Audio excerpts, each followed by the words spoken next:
सो बच्चों, मैं एडी वर्मा आपका वेलकम करता हूं एडी पॉइंट यूट्यूब चैनल में। जैसा कि आज हम भौतिक विज्ञान में बात करने वाले हैं, एक हमारा क्या टॉपिक आता है कूलाम्स लॉ, जिसे हम हिंदी में कहते हैं कूलाम का नियम। अब जो कूलाम का नियम होता है वो कैसे वर्क करता है, इसकी डिफिनेशन क्या होती है, इसका फार्मूला क्या होता है, इसके बारे में आज हम आपके साथ में इस पॉइंट को शेयर करेंगे एक ईजी ट्रिक के साथ। तो जैसा कि हम जानते हैं कि कूलाम का नियम क्या कहता है, इसकी परिभाषा है कि दो बिंदु आवेशों के बीच लगने वाले आकर्षण, है ना।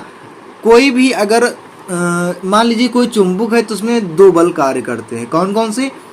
एक आकर्षण बल कार्य करेगा और एक आपका प्रतिकर्षण बल कार्य करेगा। आकर्षण बल कहाँ पर काम करता है? जब मान लीजिए आप 250 ग्राम का चिंबुक है, 250 ग्राम का एक चिंबुक है और 250 ग्राम का ही दूसरा चिंबुक है। तब जब दोनों चिंबुक्स को आमने सामने रखा जाएगा तो वहां पर प्रतिकर्षण की स्थिति उत्पन्न होगी। ऐसा क्यों? क्योंकि दोनों पर समान आवेश है। अगर वहीं पर एक चुंबक जो है आपके पास में 250 ग्राम का हो और एक चुंबक आपके पास में कितने ग्राम का हो? 300 ग्राम का हो। अगर 250 ग्राम का एक चुंबक और 250 ग्राम का एक चुंबक अगर है तो यहाँ पर प्रतिकर्षण बल कार्य करता है हमारा। कौन सा बल कार्य करेगा? प्रतिकर्षण।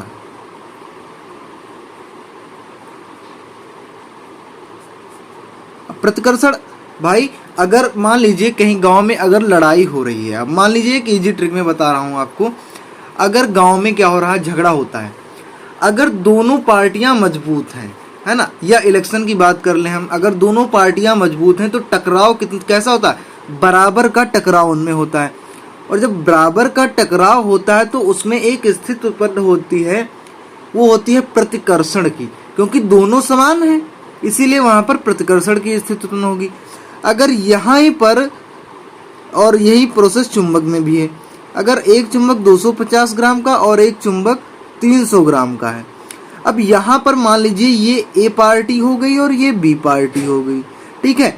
तो जो ए पार्टी है वो 50 ग्राम कम है दूसरी पार्टी से, यानी कि इसके पास 250 सीट्स हैं और इसके पास 300 सीट जो हैं उपलब्ध हैं। अब जिसके पास ज़्यादा हैं वो इस पर हावी हो, यानी कि बी ए पर जो है हावी है। तो यहाँ पर क्या हो गया?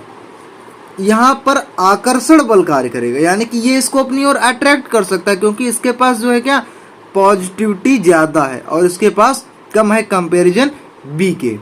तो ये होता है कि दो बिंदु आवेशों के बीच लगने वाले आकर्षण, है ना। एग्जाम्पल के थ्रू हम आपको बता रहे हैं, यहाँ पर देखते हैं एग्जाम्पल कि दो बिंदु आवेश, यहाँ पर आप दो बिंदु आवेश ले लीजिए। ये हो गए दो बिंदु आवेश। कौन कौन से? मान लीजिए एक बिंदु आवेश Q1 है और एक बिंदु आवेश Q2 है। तो दो बिंदु आवेशों के बीच लगने वाला आकर्षण तथा प्रतिकर्षण बल, है ना। दो बिंदु आवेशों के बीच में कौन सा बल कार्य कर रहा है? आकर्षण तथा प्रतिकर्षण बल कार्य कर रहा है। उनके गुणनफल के अनुक्रमानुपाती, यानी कि जो इसका गुणनफल होगा उसके क्या होगा? अनुक्रमानुपाती होगा। तथा यानी कि हम कह सकते हैं Q1 और Q2 जो है क्या होगा? बल अनुक्रमानुपाती, ठीक है। बीच दोनों बिंदु आवेशों के गुणनफल के अनुक्रमानुपाती तथा बीच की दूरी क्या है? मान लीजिए यहाँ पर जो बीच की दूरी है हमारी वो r है। बीच की दूरी के वर्ग के कह रहा ना, क्या कह रहा? वर्ग के व्युत्क्रमानुपाती। तो F प्रोपोर्शनल 1/r², है ना। तो क्या हो गया कि दो बिंदु आवेशों के बीच लगने वाले आकर्षण तथा प्रतिकर्षण बल उनके गुणनफल के, किसके?